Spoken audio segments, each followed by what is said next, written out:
क्या जानकारी तो हुआ? बहुत नरसंहार है, इतना दर्दनाक पूर्ण हत्या है और प्रशासन इसमें एकदम निष्क्रिय है। मान लीजिए प्रशासन बिना पंचनामा को बॉडी उठा के लेके चली गई पोस्टमार्टम के लिए। और सबसे पहले पुलिस अधीक्षक से हम मांग करते हैं कि यहाँ के जो वर्तमान थाना प्रभारी हैं उनका जो साठगांठ है अपराधी और शराब माफियाओं से है। आए दिन बहुत सारा फोटो भी उनका वायरल होता है शराब माफियाओं के द्वारा।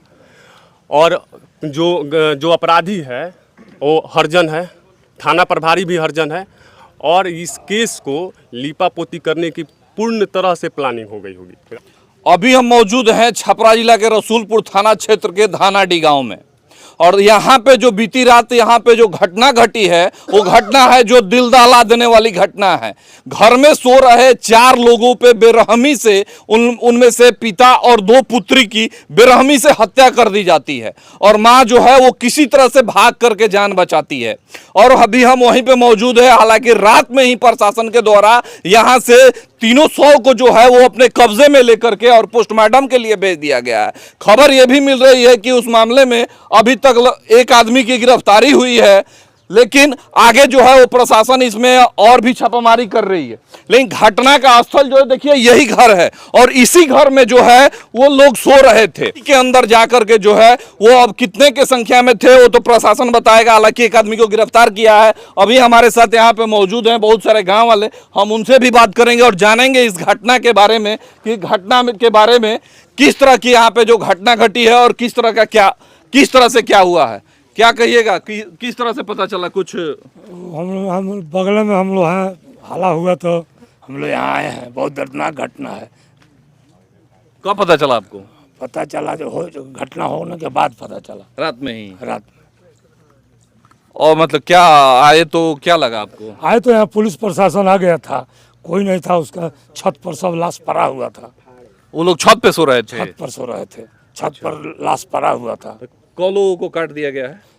4 आदमी को। 4 इसमें आदमी। एक आदमी जिंदा है, माँ उसकी भागी है, औरत भाग गई है, वही बची है। 3 आदमी स्पॉट डेथ। 2 बेटी है, पिताजी को काट दिया गया है।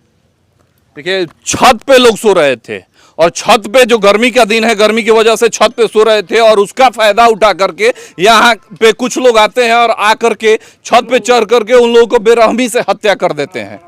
क्या कहिएगा घटना के बारे में? कैसे क्या जानकारी तो हुआ? बहुत नरसंहार है, इतना दर्दनाक पूर्ण हत्या है और प्रशासन इसमें एकदम निष्क्रिय है। मान लीजिए प्रशासन बिना पंचनामा को बॉडी उठा के लेके चली गई पोस्टमार्टम के लिए।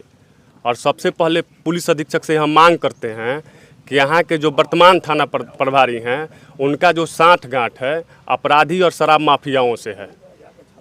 आए दिन बहुत सारा फोटो भी उनका वायरल होता है शराब माफियाओं के द्वारा। और जो अपराधी है वो हरजन है, थाना प्रभारी भी हरजन है और इस केस को लीपापोती करने की पूर्ण तरह से प्लानिंग हो गई होगी। रात को ही बिना पंचनामा की बॉडी उठती है कभी पोस्टमार्टम के लिए? मतलब जो लोग मारे हैं वो लोग हरजन हैं? बिल्कुल हरजन है। उसमें एक लोग की गिरफ्तारी का वो अपने से आके बैठ गया रात में ही।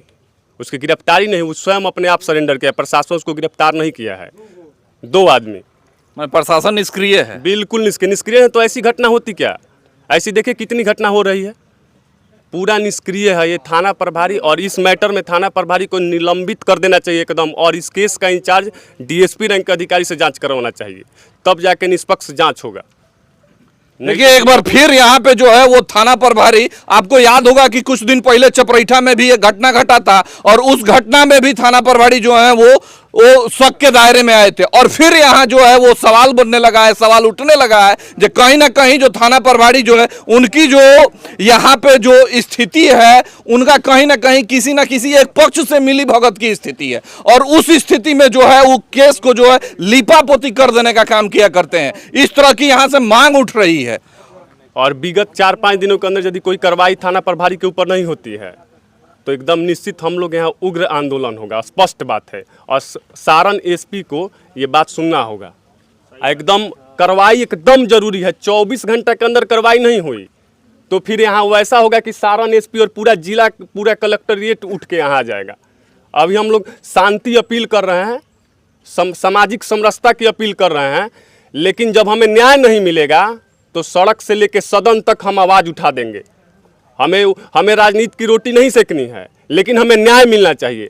निलंबित सबसे पहले प्रभारी को यहाँ से सस्पेंड करके इस केस का इंचार्ज किसी और को बनाया जाए जो जिला से डीएसपी रैंक का अधिकारी करे। थाना प्रभारी पर हमें भरोसा नहीं है। आप किसी से पूछ लीजिए, किसी से भी। एकमा में भी डीएसपी साहब बैठते हैं, वो आए थे कि नहीं आए? ना डीएसपी साहब को क्या मतलब है हमारा? जब मान लीजिए कि बिना पंचनामा की बॉडी उठ गई, बॉडी नहीं उठी तब ना डीएसपी साहब आते हैं। कोई वरीय पुलिस अधिकारी कब आता है? जब प्रशासन पर दबाव बनता है। प्रशासन तो 1 बजे रात को बॉडी उठा के लेके चला गया बिना पंचनामा के ही। अभी देख लीजिए प्रशासन के लोग चारों बगल घेर के रखे हुए हैं। उससे क्या मतलब है? न्याय नहीं मिलेगा तो फिर कुछ होगा, एकदम सच्चाई है। यदि यही कोई राजपूत किसी बैकवर्ड की हत्या कर दी होती, अभी तक पूरा देख ले होते कि पूरा सारण कम्युनिटी, पूरा बिहार जान गया होता। क्या हमारा अधिकार नहीं है जीने के लिए? हम जीने के लिए इस धरती पे नहीं आए हैं क्या? हम फरवार्ड होना और राजपूत होना क्या हमारे लिए शर्म की बात है क्या? बहुत अंदर क्रोध है इस परिवार के। ये परिवार 4 लोग में 3 लोगों की हत्या हो गई, एक आदमी हाथ कट गया, पूरा घूम न्याय मांग रहा है। समझ रहे हैं इस बात को? दाने दाने के लिए लोग मुमताज है। बहुत ज़्यादा घर की स्थिति देख लीजिए आप, क्या स्थिति है। अभी इलाज यहाँ के आम लोग सारे लोग मिल के करवा रहे हैं। पैसा चंदा दे। क्या मतलब इन लोगों से पहले से भी कोई दुश्मनी था, पहले से किसी तरह की कोई बात थी? या माने ऐसा तो विगत हम लोग का ऐसा कोई सुनने में नहीं आ रहा है, इसलिए कि जो परिवार है वो किसी से लड़ाई और झगड़ा करने योग्य नहीं है। आप स्थिति भी देख सकते हैं, वो रोज कमाने और खाने वाले व्यक्ति हैं। यहाँ जो है स्थिति जो है, इस परिवार की स्थिति के बारे में जो बताया जा रहा है, परिवार की स्थिति काफ़ी दयनीय है। फिर भी इन लोगों पे क्यों हमला हुआ, ये तो प्रशासन के जांच का विषय है और प्रशासन इसका खुलासा कब तक करता है। लेकिन यहाँ के लोग के अंदर जो है वो आक्रोश है। यहाँ की लोग जो मांग है वो मांग को आपने सुना और जाना, लेकिन ये कहीं ना कहीं जो यहाँ के प्रशासन है और यहाँ के जो प्रभारी हैं रसूलपुर थाना के, उन पे एक सवालिया निशान फिर पैदा हो रहा है और वो जो है फिर एक शक के दायरे में जरूर आ रहे हैं। बहरहाल आप हमारे साथ बने रहे और देखते रहे सारण अब तक।